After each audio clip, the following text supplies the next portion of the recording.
नाज़रीन, दुनिया में पेट्रोल और पेट्रोलियम मसनूआत कम तरीन सतह पे हैं, यानी कि सस्ते तरीन हो गए हैं। तारीख में कभी इतने सस्ते नहीं हुए। लेकिन पाकिस्तान में जो पेट्रोल है वो सस्ता नहीं हुआ। एक अपॉर्चुनिटी क्रिएट हुई थी जिसमें ये पॉसिबिलिटी थी कि पेट्रोल कम से कम 10 रुपये फ़ी लीटर तक सस्ता नहीं किया जा सकता था। लेकिन शहबाज शरीफ साहब को किसी की कॉल आई और उन्होंने मना कर दिया कि आपने पेट्रोल सस्ता नहीं करना। ये कॉल किसकी आई और ये कहानी क्या है, ये हम शामिल करेंगे आज के प्रोग्राम में। इसके साथ ही साथ अगर आप आजकल रमज़ान बाज़ार जा रहे हैं या शॉपिंग करने जा रहे हैं, चीनी एकदम से वो डबल रेट पे चली गई है।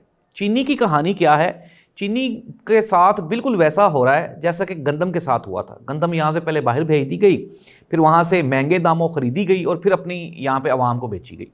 चीनी किसने बाहर भेजी है और ये जो चीनी का बेनिफिशरी है ये है कौन? ये एक बड़ी दिलचस्प कहानी है। आवाम को खाने पीने की अशिया ना देने का फैसला किया गया है। ये दिल दहला देने वाली एक स्टोरी है जो शामिल करेंगे हम आज के प्रोग्राम में। इसके साथ ही साथ एक बड़ी कंट्रोवर्सी आजकल पाकिस्तान में चल रही है। चोलिस्तान में कुछ नहरें निकाली, 6 के करीब कोई नहरें निकाली जा रही हैं। ये नहरें पंजाब और सिंध के मुख्तलिफ दरियाओं से निकाली जा रही हैं और वहाँ पर कुछ ज़रखेज़ी बढ़ाने के लिए कोई प्लान किया जा रहा है। लेकिन साथ ही साथ जो पंजाब और सिंध के लोग हैं उन्होंने ख़बरदार और होशियार रहना है कि उनके साथ होने क्या वाला है, ये भी हम शामिल करेंगे आज के प्रोग्राम में। नाज़रीन, प्रोग्राम का बाकायदा आगाज़ करते हैं। प्रोग्राम के आगाज़ पे मैंने आपके साथ ना ये एक फैक्ट है, ये मैं आपके साथ शेयर करने जा रहा हूँ और ज़रा ये सुन लें। अप्रैल 2022 में आपको याद होगा इमरान खान की हुकूमत ख़त्म हो रही थी। वहाँ इंटरनेशनल मार्केट में $117 का एक बैरल था पेट्रोल का। $117 का एक बैरल था। अच्छा, आज वो जो $117 से कम होके ये 68.85 $88.85 का एक बैरल हो गया। जब $117 का बैरल था इंटरनेशनल मार्केट में तो पाकिस्तान में पेट्रोल था 150 रुपए का लीटर, 150 रुपए का लीटर। और अब 68 पॉइंट यानी कि तकरीबन $70 का भी लगा लें तो कीमत कितनी हो गई? कोई अप्रोक्सीमेटली 40% कम हो गई।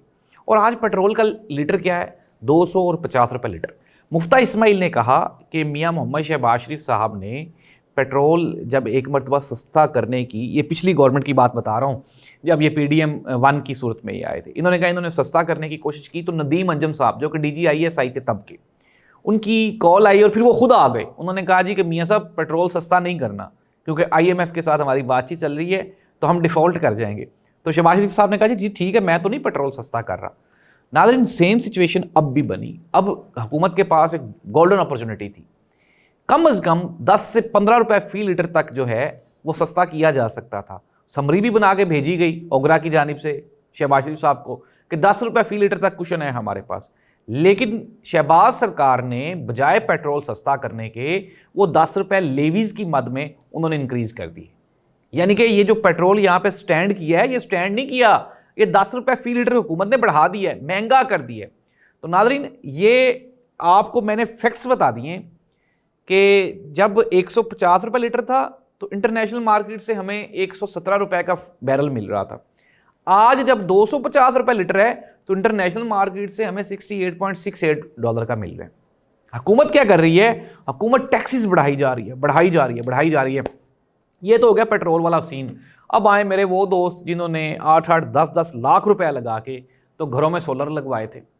मेरे बड़े करीबी दोस्तों ने लगवाए, ये मैं नाम नहीं लेता, मेरा हादसा छूट गया। तो दोस्तों ने ये कहा था लो जी साड़ी तो जान छुट गई तो तुसी आधा बंदोबस्त कर लो, हमारी तो अगली गर्मियाँ बड़ी अच्छी निकलेंगी। प्लान क्या था? प्लान ये था कि यार सोलर लगवा ली है कि अब वो जो यूनिट्स हैं ना बिजली वाले, कम से कम उससे तो बिजली के बिलों से जान छूटेगी। लेकिन नाज़रीन, ये जिन लोगों ने सोलर लगवाए ना, उन सब के जो कैपेसिटी पेमेंट थी वो हमने की, जिन्होंने सोलर नहीं लगवाए। वजह क्या थी? जो टैक्सीज आने होते हैं आपके बिजली के बिल में, अब एक मोहल्ले में 10 घरों में से 5 घरों ने सोलर लगवा लिया, 5 घरों ने सोलर नहीं लगवाया। अब वो जो 10 घरों के टैक्सीज थे वो उन 5 घरों पे पड़ गए, उन्होंने दिए। अब नाज़रीन, अब आ जाएं, अब मज़ा आएगा ना। अब आपको गेम में समझाने जा रहा हूँ। 18% टैक्स लगाने जा रही है हुकूमत सोलर के सार्फिन पे। और ये जो 18% टैक्स ये लगेगा कैसे? ये भी मज़े की कहानी है। अब आपने बिजली लेनी है सूरज की रोशनी से, लेकिन टैक्स देना है आपने शहबाज सरकार को। सूरज से बनाई गई बिजली पे जो आप समझ लें कि सूरज पर टैक्स लगने लगा है। मैं कहना एक टाइम आना है तो साह लेते टैक्स देना पैना, हंसने पे मुस्कुराने पे भी आपको टैक्स देना पड़ेगा। मैं तो वैसे ही मुस्कुराता रहता हूँ, मुझे तो ज़्यादा देना पड़ेगा। नाज़रीन, सोलर पे क्या होने जा रहा है ज़रा सुन ले, गौर से सुने। होता ये था कि अगर आप 100 यूनिट बना रहे हैं तो 100 यूनिट में से 90 आप इस्तेमाल कर रहे हैं तो 90 वो आपके होते थे, 10 आपके जो है वो नेट मीटरिंग में चले जाते थे। अब क्या होगा, अब फॉर एग्जांपल अगर आपकी कंजम्पशन है ना 100 यूनिट की, आपने 100 ही बनाए हैं या 90 बनाए, आपको पहले 100 यूनिट पे 18% टैक्स पे करना पड़ेगा। फिर उसके बाद जो आप गवर्नमेंट को यूनिट देंगे वो आप 10 या 12 रुपए का देंगे, यानी गवर्नमेंट से जो आप यूनिट लेंगे वो आपको 60 रुपए का पड़ेगा। 10 लाख रुपए का सोलर लगा के भी अब आपने 18% टैक्सेस देने हैं। आसान अल्फाज में मैं कर देता हूँ, फॉर एग्जाम्पल मैंने आपको बड़ा आसान बताया है, रात को समझ नहीं लग रही थी, हम गुफ्तगू कर रहे थे, तो मैं आसान ये कर देता हूँ कि जो सोलर जिन्होंने घर में लगाए हुए हैं ना, वो बिजली भी बनाएंगे, बिजली बना के वो हुकूमत को भी देंगे और बिल भी देंगे। अप्रोक्सीमेटली अगर मेरा जो बिल है बगैर सोलर के 75 रुपये आता है, तो जो सोलर वाला है उसके 60 रुपये आएगा। इतना सा फर्क पड़ने वाला है। लेकिन जो 10 लाख रुपए का आपने सोलर बनाया है और जो आप बिजली बना के गवर्नमेंट को दे रहे हैं, आपका प्रोग्राम बढ़ गया 18% टैक्सेस लगाने की। नाज़रीन, पूरी दुनिया में दुनिया बड़ी मॉडर्नाइज्ड हो रही है और सोलर पे आ रहे हैं, जो क्योंकि जो कोयले और पेट्रोल से जो बिजली बनाने की खपत है वो बहुत महंगी। अब इसका रीज़न क्या है? इसका रीज़न है पाकिस्तान में मौजूद आईपीपीज के साथ हमारे ऐसे एग्रीमेंट्स हैं कि वो एक यूनिट भी बिजली ना बनान तो हमने उनको पेमेंट करनी है, अरबों डॉलर्स हमने उनको देने हैं। वो अरबों डॉलर्स कहाँ से निकल रहे हैं? अवाम की जेबों से निकल रहे हैं। तो नाज़रीन, सोलर बनाने वालों के साथ भी बेचारों के साथ हाथ हो गया है। ये जो सोलर बनाने वाली कंपनी है, इसमें कहा शहबाज शरीफ साहब के साहबजादे थे और भी हुकूमती लोग थे। जब ये सोलर आने शुरू हुए हैं उस वक्त इनके ऊपर बड़ी सब्सिडी दी गई, सस्ते कर दिए गए ताकि लोग ज़्यादा से ज़्यादा ख़रीदें, लगाएं, इंस्टॉल करें। अब जब ये लग गए हैं तो अब इनके ऊपर टैक्सेस लगना शुरू हो गए हैं। अब क्या होगा, दो चांसेस हैं। एक चांस तो ये है कि लोग सोलर लगाएंगे और हुकूमत को नहीं बताएंगे, यानी कि पिछले कमरे में लगा लेंगे और हुकूमत को शो करेंगे जी अगर 20 प्लेटें लगी हैं तो 2 प्लेटें लगी हैं, चोरी होना शुरू हो जाएगी बिजली। इस तरह से इसमें भी 2 नंबरी आ जाएगी, क्योंकि अगर वो शो करेंगे तो उनके ऊपर 18% टैक्स देना पड़ेगा। दूसरा ये है कि जो सोलर की इंडस्ट्री है यहाँ पे जो पाकिस्तान में लग गई थी, यहाँ से वाइंड अप हो जाएगी और एक वो इंडस्ट्री जो कम से कम कुछ चलती हुई दिखाई देती थी वो भी ख़त्म हो जाएगी। पाकिस्तान दोबारा फिर कन्वेंशनल मेथड से बिजली प्रोड्यूस करने के प्रोसेस में जाएगा। इट मीन्स दैट कि इन आईपीपीज से हमारी कभी भी जान छूटनी ही नहीं। वजह क्या है?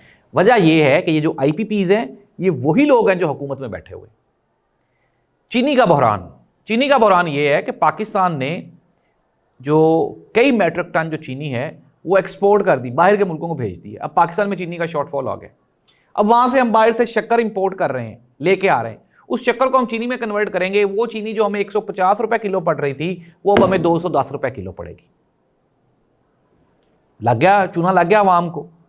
जिन्होंने कमीशन खाए हैं उनकी मौजें हैं, आवाम जो है वो बढ़ गई है। मुर्गी का गोश्त जब रोजे शुरू हुए हैं, रमज़ान शुरू हुआ है, 500 रुपये किलो था, 510 रुपये किलो हो गया, 520 हो गया, 560 हो गया, 600 रुपये किलो हो गया। नादरीन, कल का जो रेट है मार्केट में वो 780 रुपये था। इमेजिन कर लें। तो नादरीन, महंगाई का ये तूफ़ान जो है ये कुछ भी नहीं है, सिर्फ और सिर्फ मिसमैनेजमेंट है। पंजाब सरकार, शहबाज सरकार, हुकूमत पाकिस्तान दावे ऐसे कर रहे हैं कि हमने हर सब कुछ बेहतरीन करके रखे। नादरीन, पेट्रोल पे बर्बादी, सोलर पैनल पे 18% टैक्स और महंगाई का तूफ़ान। नंबर 3, मैंने आपको प्रोग्राम के स्टार्ट में बताया था, 6 नहरें निकाल रहे हैं चोलिस्तान को ज़रखेज़ करने के लिए और वहाँ पे एग्रीकल्चर, मैंने पूरा इसके ऊपर डिटेल प्रोग्राम किया है। एग्रीकल्चर ज़रूरी है वहाँ पे, सऊदी अरब में भी हो रही है, डेजर्ट में। भारत ने भी पाकिस्तान का जो दरियाए सतलुज, जो दरियाए रावी का सारा पानी है, उन्होंने अपने डेजर्ट में डाल लिया है। अब वो इधर, लेकिन पाकिस्तान जिस मॉडल पर काम करने जा रहा है, ये मॉडल जो है ये नाकाम है। जो नहरी पानी है वो चोलिस्तान में जो ये इन्होंने कहा है ना कि वो स्प्रिंकलिंग इरिगेशन और पानी को बचाने के जो तरीके हैं उसके तहत, उसमें ये फिजिबल ही नहीं है। नहर का पानी इंतहाई महंगा प्रोजेक्ट है और होना तो ये चाहिए। फिर इसके बाद पंजाब और सिंध के जो लोग हैं उनको तशवीश है कि जी हमारा पानी काटा जा रहा है, तो वो भी एक मसला बन गया है। अभी जामशोरा यूनिवर्सिटी में एहतजाज भी हुआ था, तो वो भी प्रॉब्लम वहीं पे खड़ी है। सिंध में एक नया प्रॉब्लम क्रिएट हो रहा है। वो पहले कालाबाग डैम नहीं बनने देते थे, अब ये मसला खड़ा हो गया। होनी चाहिए एग्रीकल्चर, लेकिन ये जो प्रोसेस या जो सिस्टम चल रहा है ये हौसला अफजा नहीं है। नाज़रीन, ये थी खबरें। पाकिस्तान में जो महंगाई है उसका जिन बेकाबू हो चुका है, बोतल से निकल चुका है। डॉलर पहली मरतबा महंगा हो गया, पेट्रोल महंगा हो गया, चीनी महंगी हो गई है, मुर्गी महंगी हो गई है, बिजली महंगी होने जा रही है। और नाज़रीन, जो सोलर पैनल वाले बेचारे इस्तेमाल कर रहे हैं उनके ऊपर 18% टैक्स लगने जा रहा है। इस दुआ के साथ कि अल्लाह करे ये इन हुक्मरान जो है ये आवाम का भी कुछ बेचारों का सोच लें, अपना ही ना सोचते रहें, अपने बंगले और गाड़ियों का ना सोचते रहें। सानू जी गड्डियाँ पुरानियाँ देती हैं, नवियाँ लेके दो यार, अफसोस नहीं है? एक ऐसा मुल्क जहाँ पे खाने को जहर के पैसे नहीं और यहाँ पे मिनिस्टर्स कह रहे हैं जी हमारे पास गाड़ियाँ नहीं हैं। इस दुआ के साथ कि अल्लाह करे इन सियासतदानों को अकल आ जाए।